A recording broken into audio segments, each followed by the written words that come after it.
So I started working with refugees because I wanted to make a difference. And making a difference starts with telling their stories. So when I meet refugees, I always ask them questions. Who bombed your house? Who killed your son? Did the rest of your family make it out alive? How are you coping in your life in exile? But there's one question that always seems to me to be most revealing, and that is, what did you take? What was that most important thing that you had to take with you when the bombs were exploding in your town and the armed gangs were approaching your house? A Syrian refugee boy I know told me that he didn't hesitate when his life was in imminent danger. He took his high school diploma. And later he told me why. He said, I took my high school diploma because my life depended on it. And he would risk his life to get that diploma. On his way to school, he would dodge snipers. His classroom sometimes shook with the sound of bombs and shelling. And his mother told me, every day, I would say to him every morning, honey, please don't go to school. And when he insisted, she said, I would hug him as if it were for the last time.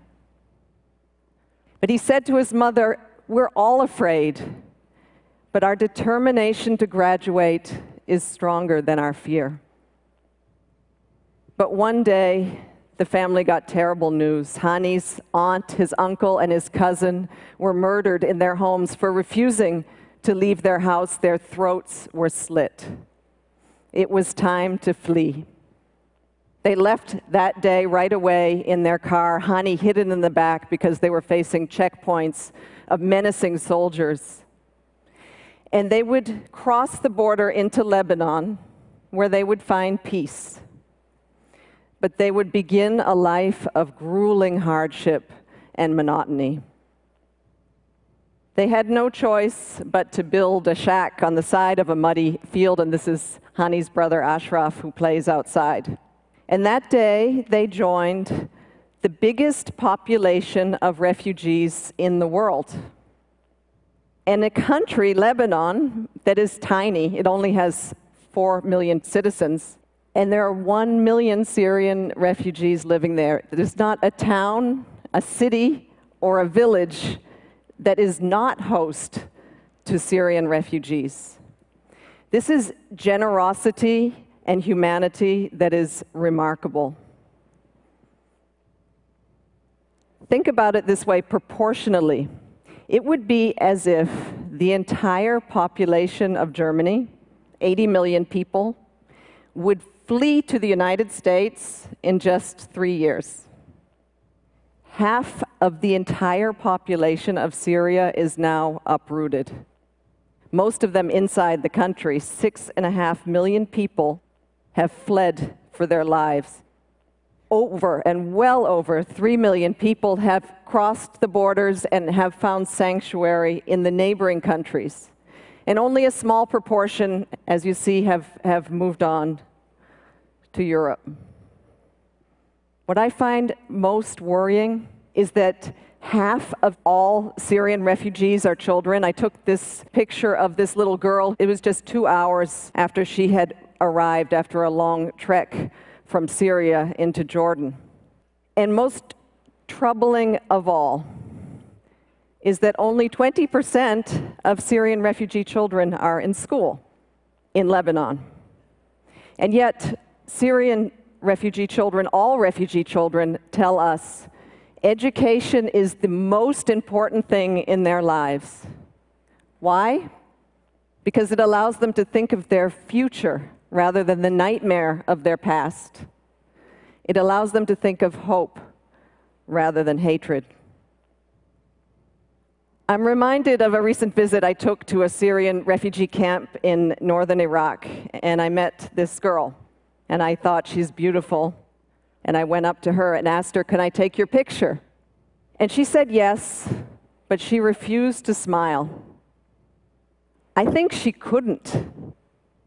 because I think she must realize that she represents a lost generation of Syrian refugee children, a generation isolated and frustrated. And yet, look at what they fled. Utter destruction. Buildings, industries, schools, roads, homes. Hani's home was also destroyed. This will need to be rebuilt by architects, by engineers, by electricians.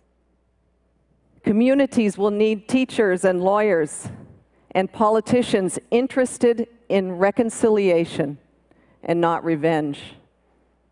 Shouldn't this be rebuilt by the people with the largest stake, the societies in exile, the refugees?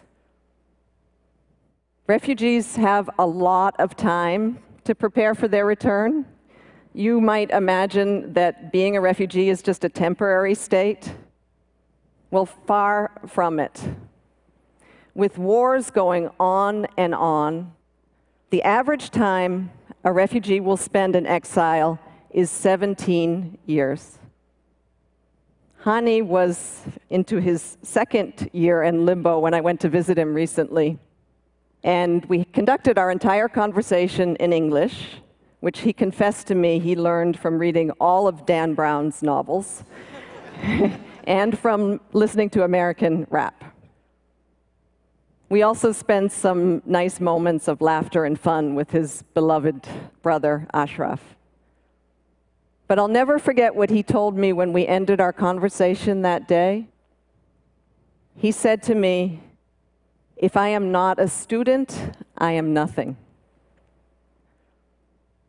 Hani is one of 50 million people uprooted in this world today. Never have, since World War II, have so many people been forcibly displaced. So while we're making sweeping progress in human health, in technology, and education and design, we are doing dangerously little to help the victims. And we're doing far too little to stop and prevent the wars that are driving them from their homes. And there are more and more victims. Every day, on average, by the end of this day, 32,000 people will be forcibly displaced from their homes. 32,000 people. They flee across borders like this one. We captured this on the Syrian border to Jordan, and this is a typical day. Or they flee on unseaworthy and overcrowded boats, risking their lives, in this case, just to reach safety in Europe. This Syrian young man survived one of these boats that capsized. Most of the people drowned. And he told us, Syrians are just looking for a quiet place where nobody hurts you, where nobody humiliates you, and where nobody kills you. Well, I think that should be the minimum. How about a place of healing, of learning, and even opportunity? You know, Americans and Europeans have the impression that proportionally huge numbers of refugees are coming to their country.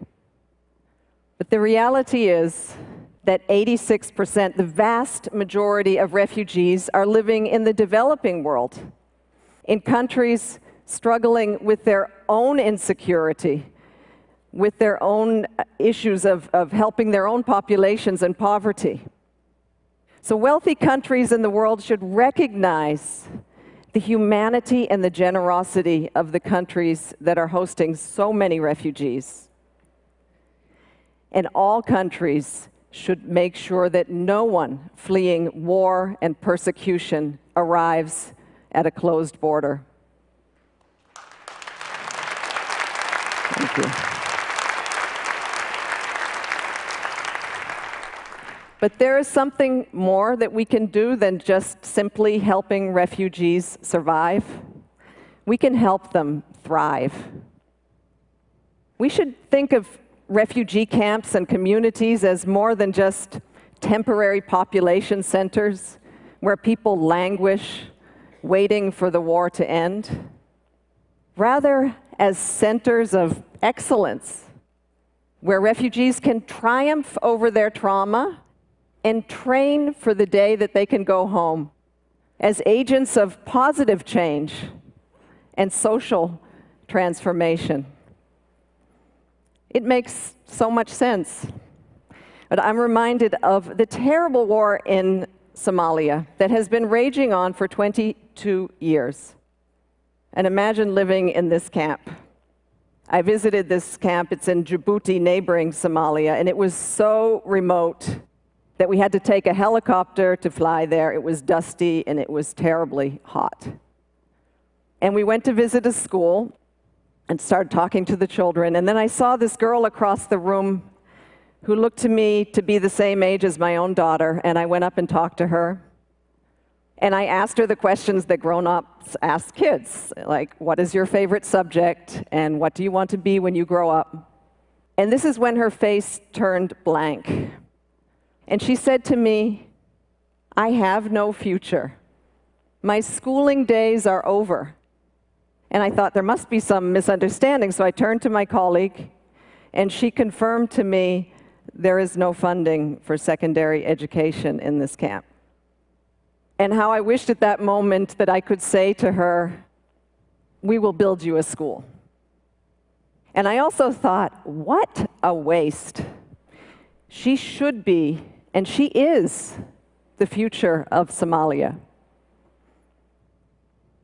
A boy named Jacob Atem had a different chance, but not before he experienced terrible tragedy.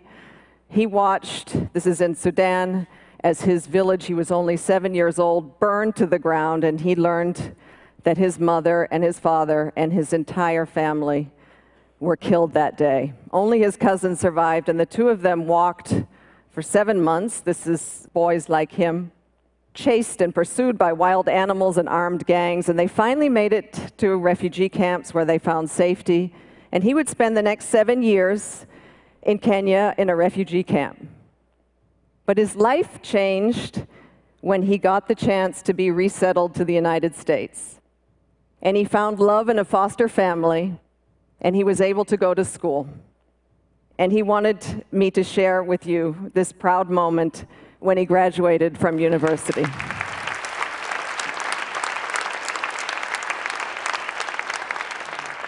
I spoke to him on Skype the other day, and he was in his new university in Florida, pursuing his PhD in public health.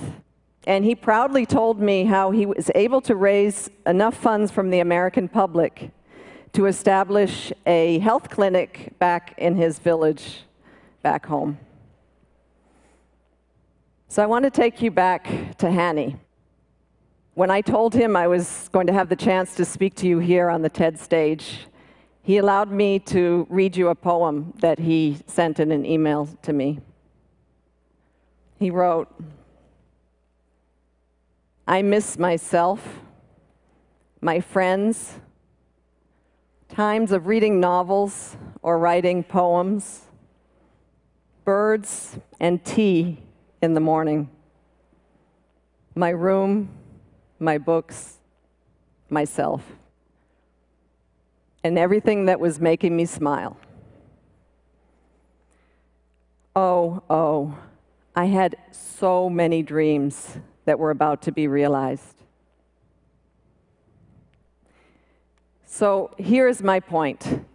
Not investing in refugees is a huge missed opportunity. Leave them abandoned, and they risk exploitation and abuse.